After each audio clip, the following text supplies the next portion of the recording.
tak prierezovo nové oblasti aplikovania digitálnych riešení v športe s primárne teda takým cieľom, že prevencia zdravia prostredníctvom pohybu, čo v dnešnej dobe post-covidovej je veľmi dôležité. Zároveň sa budeme snažiť v rámci tohto webinára, ktorý by mal trvať niečo okolo hodinky, prezentovať alebo ukázať svetové trendy v týchto oblastiach. A v konečnom dôsledku teda nie len tie svetové trendy, ale ukázať aj niektoré praktické riešenia, ktoré môžu byť použité v jednotlivých oblastiach.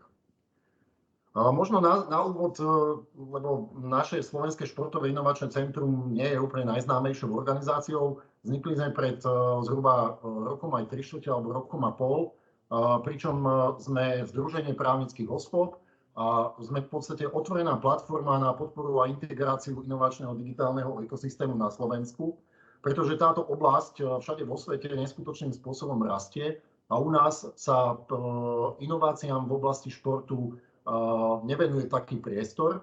A za chvíľku ukážeme aj na nejakých pár príkladov, aký veľký je to biznis, aké všelijaké dopady môže mať na spoločnosť a podobne. A zároveň teda Slovenské športové inovačné centrum má za cieľ prenášať tie poznatky, ktoré sú vo svete, know-how z digitálneho prostredia alebo rozvoja digitalizácií v športe medzi Športové inovačné centrum. Čiže hlavným je teda integrácia subjektov športového inovačného ekosystému, podpora vyhľadávania financovania, networking na domáce a zahraničné entity alebo teda prepájanie všetkých týchto entít. A samozrejme, čoho je súčasťou aj tento náš projekt, je školenia a prenos know-how a znalostí, ktoré zo sveta alebo aj z nášho prostredia vieme dostať medzi športové organizácie.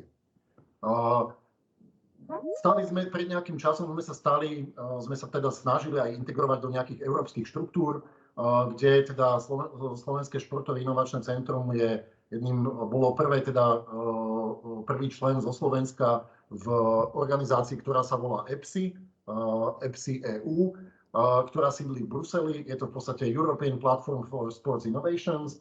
Takisto sme členom barcelonského združenia Global Sports Innovation Center a v podstate prvýkrát sme sa dostali do tohto, jedna spoločnosť Sportech X robí taký, že report z jednotlivých regiónov svetových alebo kontinentov a ako Slovenské športové inovačné centrum sme sa dostali teda aj zmienka v tomto európskom ekosystéme.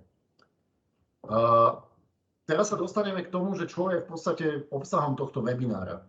Tak ako na začiatku bolo povedané v rámci toho názvu, toho nášho projektu, ktorý ideme realizovať, prvá najdôležitejšia vec, a tam potom súvisí aj s tým, že tie cieľové skupiny, ktoré v rámci nášho projektu by sme radi oslovili, je to, že IoT, o čom sa za chvíľku dozvieme, je Internet of Things alebo Internet vecí po slovensky. Za chvíľku povieme o tom bližšie, ale teda, že ako sa dajú všetky tieto moderné digitálne technológie a IoT veci využiť vo vrcholovom a organizovanom športe. Táto téma bude určená hlavne pre trénerov, športových odborníkov, ktorí sa venujú vrcholovému a organizovanému športu. Druhá veľká oblasť, ktorej sa budeme venovať v rámci celého nášho projektu, je ako využiť digitálne technológie vo výučbe telesnej výchovy na školách a ako motivovať možno tie deti, aby sa viac hýbali. A tretia veľká oblasť, ktorú by sme radi pokryli a ukázali trendy a priniesli nejaké poznatky z tejto oblasti, je internet vecí pri práci s mládežou. To znamená aj organizácie, ktoré nie sú primárne zamerané na športovú činnosť, aby vedeli využívať niektoré veci, ako motivovať mládež k vyššiemu pohybu. A tu na začiatok by som si dovolil, toto je ako celý ten prehľad o tom, že čo všetky tie digitálne technológie, digitálne riešenia v športe, ktoré v podstate majú ako jednotný názov, ktorý sa ustanovil, alebo sa tak nejak zjednotilo na tom, že celá táto oblasť tých digitálnych riešení v športe sa nazýva SportsTech. To znamená, keď pozeráte kdekoľvek na sociálnych sieťach a dáte si hashtag SportsTech, tak sledujete presne túto oblasť. A SportsTech oblasť, to znamená všetky digitálne riešenia, sa v podstate delia na také 4 základné kategórie alebo 4 základné oblasti, veľké. Prvou z nich je výkonnosť, druhou je fanúšikovia a obsah, treťou je šport pre všetkých a štvrtou je manažment organizácií a podujatí. Teraz by som v rámci tohoto celého, len ešte prepáčte, že týmto by som odovzdal slovo prvému kolegovi Martinovi Beňkovi a ten vás prevedie svojou časťou tohto nášho webináru. Dobrý deň, ja som teda Martin, možno v športe trošku známejší z minulosti, ale v poslednú dobu sa venujem výraznejšie zapojeniu technológií do športu a vďaka tomuto seriálu, ako uviedol Roman, chceme ukázať, ako naozaj Sportech dokáže pomôcť vrcholovému športu v tomto smere, čo ja sa venujem a to, akom stave nakoniec to na Slovensku je a ako to môžeme nejak integrovane spolu ďalej vyvíjať. Takže taký malý prehľad všeobecný základný je, že Sportech, ako spomínal Roman, pokrýva v zásade 4 veľké oblasti. Je to veľký prienik technologického prostredia na jednej strane softwarového, hardwarového, ktorý sa veľmi silne dynamicky rozvíja. A treba povedať, čo je najväčší prínosom pre vrcholový šport a skutočnosť je, že tá technologická oblasť v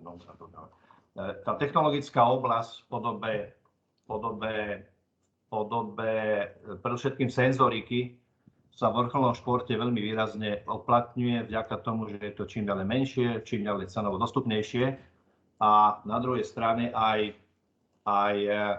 trendy technologického vývoja poukazujú na to, že niektoré technologické časti sú na vrchole, ako ukazujeme v tomto grafe. To znamená, že klasické e-shopy, weby, ktoré teraz fungovali, už vlastne sú prekonané novými technologickými riešeniami pre šport a vrcholový šport. Tým, že si je schopný pozbierať neskonečné množstvo informácií, tak dominujú po tej technologickej stránke spracovanie veľkých dát, analytika a takisto to, čo sa dnes budeme zaoberať trošku bližšie, internet vecí, ktoré poznáte možno z toho, že máme niekedy na sebe aj smart hodinky, čo je tiež výsledok jedných z tých riešení internetu vecí. Umelá inteligencia je taký dobrý bullshit, ktorý nás nastupuje takisto aj do oblasti športu, nakoľko veľké dáta sú k dispozícii. Čo sa týka biznisu a pohľadu globálneho, to hovoríme len teraz o Sportechu len digitálneho, tak je vývojová krivka značne dynamická, že do roku 2027 sa objem trhu v tejto oblasti v športe, teraz celobecne aj to, čo spomínal Roman, aj aplikovaním pre pohyb a podporu zdravia vyšplhá niekoľko troj- a štvornásobne od dneskajších hodnôt. Tým pádom vidieť, že nie len vrcholový šport, ale všetky segmenty majú veľký záujem o tento smer. Vráťme sa na Slovensko. My sme veľmi rádi, že na Slovensku sa aj niečo globálne systémovo pripravuje.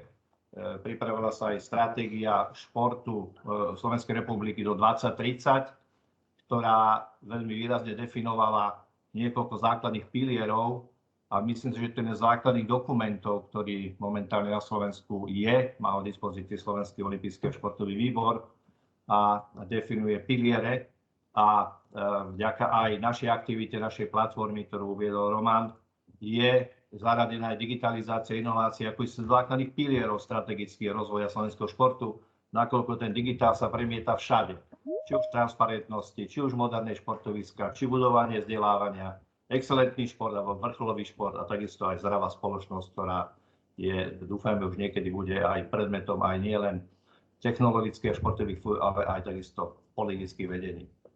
Trošku k technologickým častiam internet veci je to vec, ktorá vlastne rezonuje v spoločnosti. Krátko len o to, že v hľadiska športu je to integrované prepojenie senzoriky, to znamená snímania určitých parametrov, tzv. Ačných prvkov, cez dneska veľmi silne rozvíjajúce sa konektivity, spracovanie veľkého množstva dát, na čím stoja analýzy a tieto potom sa dajú vedieť aplikovať do toho, ako jednotliví, ako hovorím v vrcholnom športe, či už trenéri, metodici, alebo ostatní predstavitelia, ktorí sú v vrcholnom športe zapojení, dokážu tieto informácie vedieť spracovať. Krátko iba o stave o internetu vecí v športe, o tom, že je to príležitosť, nemusím ani hovoriť, lebo tá technológia dáva veľkú príležitosť zvýšiť efektivitu, čo sa týka súťažného športu, prípravy športovcov, ale predovšetkým aj v oblasti prevencie zdravia, pretože ten vrcholový šport dnes je naozaj niekedy na hranách únosnosti ľudského organizmu. A takisto aj vo vzťahu, čo bolo povedané, to, aby sme vlastne ten celý priestor, ktorý nám dneska digitálny svet ukrajuje z koláča priemyslu zábavy, kde nám vstúpil veľmi dynamický televízia a hlavne filmový priemysel, tak nám z toho biznisu trošku odtiahlo vrcholový šport alebo športové podujatia a tým pádom je táto možnosť internetu vecí príležitosť využiť. Krátko len prehľad, mnohé veci to možno, že poznáte alebo vieme, že máme na sebe tzv. Prenosné údaje, respektíve variables, anglicky povedané, sú zariadenia, ktoré najznámejšie sú dneska možno smart hodinky alebo gerety, ktoré sú aj v vrcholnom športe používané. Samozrejme, zatiaľ tá dominancia, treba povedať otvorene, je viac menej tak trošku atomizovaná, že každý má nejaké zariadenie a vyhľadáva si alebo analýzuje jednotlivé možnosti, ktoré tento zariadenie dáva, či už na úrovni nejakej tepovej frekvencie dýchu, emócií, stresu, kognitívneho správania a tak ďalej. Ale čo je podstatné povedať, ten trend, ktorý je integrácia týchto zariadení do určitých platformiem, kde sa tie dáta vedia analyticky spracovať a poskytnúť podstatne väčšiu pridanú hodnotu, či už je to v prípade tréningu, alebo potom vlastne samotnej súťaži. Krátko len opäť vrcholový organizovaný šport, čo prinášajú tieto variables je hlavne v dvoch základných rovinách, a to je maximalizácia výkonu. To znamená výkonu športovca, výkonu kolektívu, či už sa to potom týka aj taktiky herných systémov, a takisto na druhej strane minimalizácie potenciálu zranenia vo vrcholovom športe, ktoré sú súčasťou. Čo sa týka maximalizácie športového výkonu, kde vidíme tie technologické prvky smerované, aj trendové, a ktoré vidíte aj do budúcna, ktorým smerom sa to bude uberať, sú vlastne 4 základné oblasti. Prvá oblasť je fyzická výkonnosť, druhá oblasť je aplikovateľnosť, veľmi rozširovaná, je fyziologický stav, tretia oblasť je biochemická kompenzácia, a štvrtý, nastupujúci veľmi výrazne, je mentálny stav, ktorý je veľmi silne možná nezmerateľný, nie laboratórnym spôsobom, ale spôsobom na športoviskách, na tréningových plochách a pri výkone športovcov. Krátko k fyzickej výkonnosti, ja myslím, že je to už dneska veľmi rozšírená oblasť aj na Slovensku. V tréningových procesoch sa používajú rôzne gerety, nechcem tu spomínať značky, ale v základe ide o monitorovanie polohy a pohybových profilov športovca, ktoré sú rozhodujúce pri zlepšení tréningových režimov za účelom maximalizácie športového výkonu. Je to podstatná časť, ako tieto dve formy, hlavne z hľadiska únavy športovca, sú možné vyhodnotiť, pretože tých dát je dneska dostupnosti pomerne veľa z týchto zariadení, či už je to v oblasti analýzy centrálnej únavy alebo periférnej únavy pri príprave športového zariadenia. Druhá vec je presnosť merania, čo je kľúčové dnes z hľadiska aplikačnej roviny, pretože máme dneska na trhu nesmierne množstvo ponúk produktov, ktoré sa samozrejme vyvíjajú ďalej, ale veľmi podstatné je analyzovať presnosť merania jednotlivých zariadení, aby ten efekt bol dostupný. My sme sa pripravili ako malú ukážku jedného. Představujeme diagnostický systém iSASI, který detailně monitoruje aktivitu autonomního nervového systému. Pomáhá porozumět, jak organismus reaguje na zatížení. Měření probíhá v klidových podmínkách, ideálně ráno a odehrává se ve dvou základních polohách, leh a stoj, s použitím hrudního pásu a stažené mobilní aplikace. Výsledky můžete vidět ihned po skončení měření nejen vy, ale i trenér. První ranní minuty vám dají zásadní doporučení pro následující období. Zjistíte, jakou má organismus kapacitu pro další trénink. Vysoká úroveň adaptace na předchozí zátěž ukazuje, že trénink může pokračovat. Lze dále posouvat vlastní limity a maximalizovat svůj potenciál. Nízká úroveň adaptace na zátěž říká, že je nutné tréninkový režim upravit. Buď zařazením jiné aktivity, volnějším tréninkem nebo regenerací.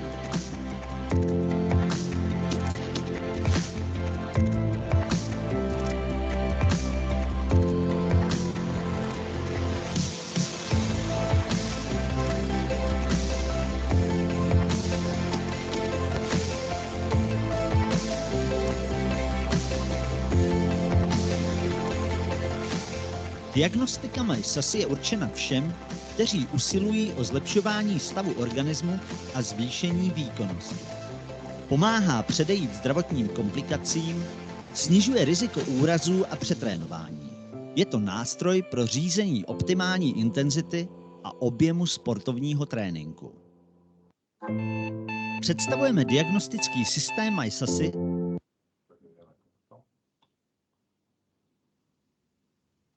Tak to bola taká krátka ukážka jedného z prvkov, ktoré sa aj v slovenskom elitnom športe využíva. Nechcem povedať konkrétni športovci, individuálni športovci ho majú v využívaní.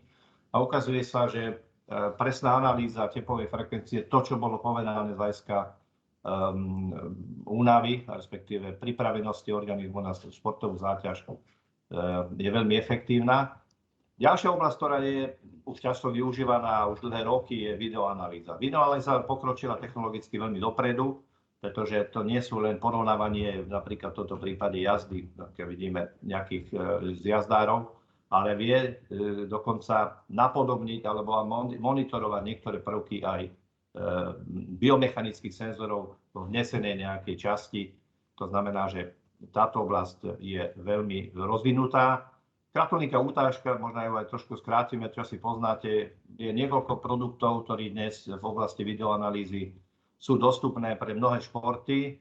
Jedné z nich je aj cielený asi na 7 športov, má veľmi silné pozadie aj na úrovni umelej inteligencie, takže dokáže pomôcť pri jednotlivých tréningových procesoch alebo analýze dokonca herných systémov, konkrétne individuálnych športov, v tomto prípade napríklad tenisu, kde je vidieť veľmi silný náraz úplne nových vecí, ktoré doteraz na trh ani viac neprichádzali, pretože čo sa týka detekcie srdcovej frekvencie pomocou EEG, sú dnes už neinvazívne spôsoby, dokonca spôsoby aj na možné použitia na tréningových, outdoorových alebo indoorových športoviskách. To znamená, že posúva sa ten svet výrazne dopredu vo smere opustenia, aby som povedal, klasických laboratórií športových, ale umožňuje veľmi intenzívny nástup napríklad epidermálnej elektroniky, to znamená neinvazívneho spôsobu merania niektorých detekcií. Otázka je presnosti. Tak ako doteraz boli analýzy, že jednoducho hrudné pásy sú presnejšie z hľadiska merania niektorých parametrov, ukazuje sa, že niektoré senzoriky, aby sme neboli takí, že všetko nám funguje v senzorike, teraz zastupuje fantasticky. Musíme poznamenať aj ten fakt, že meranie hrudnými pásmi napríklad v oblasti saturácie kyslíka svalov sú zatiaľ na tej hrudnú pásu dominantné.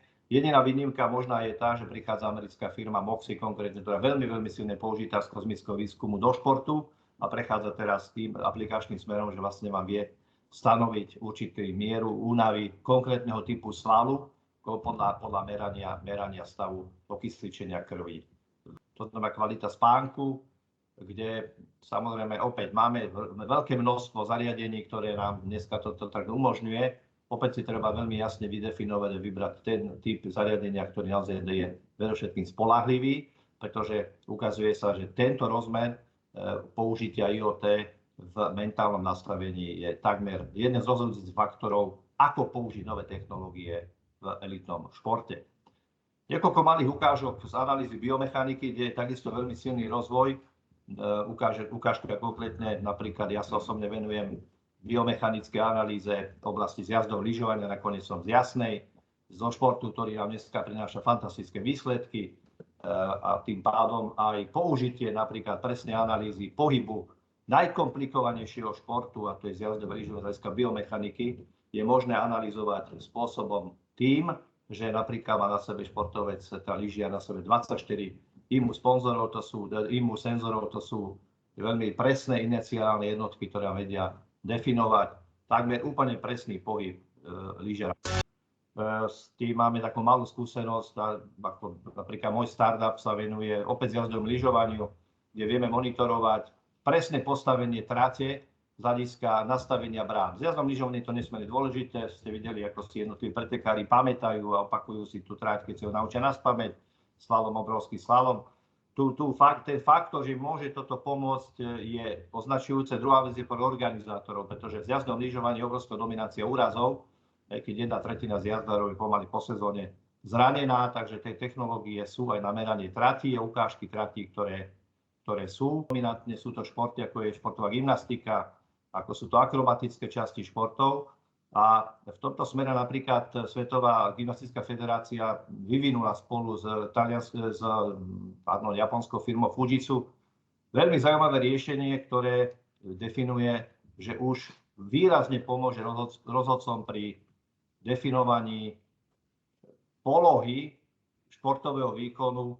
A na to stačí jedna kamera, ktorá sa volá 4D laser alebo 3D laser dneska, a dokáže zmapovať presné pohyby športového výkonu a rozhodcom preddefinovať, či splnil dané parametre toho akrobatického alebo pohybového úkonu, ktorý je predpísaný alebo ktoré sa od toho športovca očakáva, podľa toho sa hodnotia. Pokiaľ my vieme, toto chcú následne takisto aj v oblasti krasokorčulovania a takisto aj v oblasti akrobatického lyžovania. Takže napríklad toto je ukážka, že technologicky jednou kamerou a so systémom v pozadí vieme veľmi presne vyhodnotiť veľmi potrebné objektívne faktory v vrcholovom športe. Takže z mojej strany to.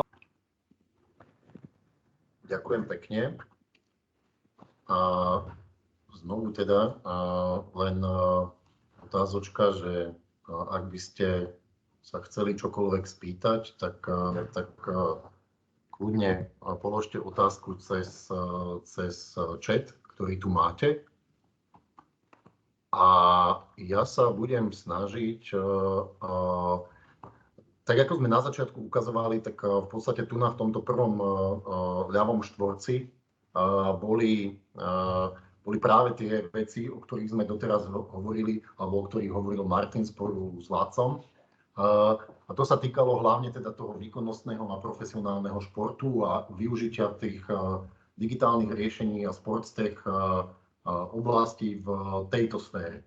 V druhom, v tom kvadrante, tak ako sme ho na začiatku ukázali, tak sa bavíme hlavne o segmente, že fanúšikovia, práce s nimi, športové podujatia a celkovo je tam viac to sústredené na fanúšikov a tvorbu obsahu. Keďže celý tento náš projekt je venovaný primárne na to, že ako tie technológie a IoT riešenia, digitálne riešenia využiť na to, aby sa ľudia viac hýbali, tak tejto oblasti sa v tomto našom projekte ani nebudeme nejak podrobnejšie venovať, ale samozrejme my túto oblasť veľmi pozorne sledujeme a teda máme o tom veľa zaujímavých vecí. Čiže keď aj do budúcna by ste sa chceli aj v tejto oblasti niečo dozvedieť a prípadne sa niečo spýtať, tak budeme veľmi radi, že keď sa budeme venovať aj tejto problematike, ale teda nie v rámci tohto nášho projektu. Ja by som prešiel teda ďalej na ten tretí ako keby segment alebo kvadrant v tom, čo hovoríme, že akým spôsobom môže SportsTech a digitálne riešenia prinášať zaujímavé riešenia do tejto tretej skupiny, a to je buď masový šport, alebo šport pre všetkých. Celé je to postavené na tom, že sú tam teda hlavne tie oblasti ako podpora aktívneho pohybu, aby sa ľudia viacej hýbali, prevencia zdravia a v zásade, keď sa prekliknem sem, tak a posledná vec je telesná výchova na školách. To, ako už aj Martin predtým spomenul, tak dnes je naozaj veľmi dôležité sa baviť o zdraví. Hlavne teda, čo sme si zažili za posledné 2 alebo viac rokov, je dokázané v mnohých prieskumoch a mnohých štúdiách o tom, že pohyb je najefektívnejšou liečbou aj na fyzické, ale aj na mentálne problémy. Čiže preto je veľmi dôležité sa venovať tomu, ako práve SportsTech oblasť môže práve k týmto veciam byť nápomocná alebo pomôcť. A tu by som možno povedal jeden taký, čo nás COVID alebo celá tá pandémia, k čomu nás priviedla, je to, že jedna vec je vybavenie profesionálnych gymov alebo posilovní alebo telocviční na školách alebo proste iných športovísk, kde deti športujú, alebo teda nie len deti, ale aj dospelí, ale primárne sa bavíme o mládeži. Takže je to, že vybavenie v tých gymoch a v tých miestach, kde sa športuje, versus to, čo je možné použiť doma, respektíve vo vonkajšom prostredí. A tu sa stále dostávame k tomu, že v každej tejto oblasti, či už je to v tom vybavení tých športovísk, ktoré sú na to určené, alebo sú to aj nejaké domáce a vonkajšie športoviska, alebo teda nejaké nástroje, tak sa bavíme o dvoch veciach. Jedno je hardware, to znamená, že na čom cvičíme, aké pomôcky na to používame a podobne. A tu je vždycky, a druhá teda oblasť je softverové riešenia, ktoré zase, tak ako aj hovorili kolegovia aj v tom profesionálnom športe, tak sa vedia využiť aj v tom, nazvime to, že amatérskom športe, alebo teda športe pre všetkých. Čiže vždycky sa snažíme pozrieť na to, že hardware a software. A ja sa pokúsim vám ukázať pár takých zaujímavých vecí, tak sme na začiatku povedali, že v podstate chceme ukázať príklady zo sveta, čo funguje, ako funguje, a postupne teda ukazovať aj praktické možnosti využitia toho celého. A teda jedno slovo, ktoré ale by som tu veľmi rád zdôraznil, je to, že veľmi dôležitá z toho pohľadu pohybu alebo zvýšenia pohybových aktivít, či už mladých ľudí alebo aj dospelej populácie, teda hýbať sa a predchádzať tým fyzickým a mentálnym problémom, je motivácia na to, aby človek športoval. A tu tiež vám ukážeme možno jedno z takých riešení alebo možností, pričom takisto aj kolegovia, keď ukazovali niektoré príklady, tak prosím, berte to tak, že v každej z tých oblastí je tých riešení možno desiatky, možno aj viac. Ale my sme chceli len ukázať také tie, že čo dneska vo svete sa už robí, kam sa to celé vie posunúť, a akým spôsobom všetky tieto veci vedia byť nápomocné pri tom, aby tí športovci boli lepší, aby sme boli zdravší a tak ďalej. A toto je napríklad jedno z nich, ktoré sa volá Tonal.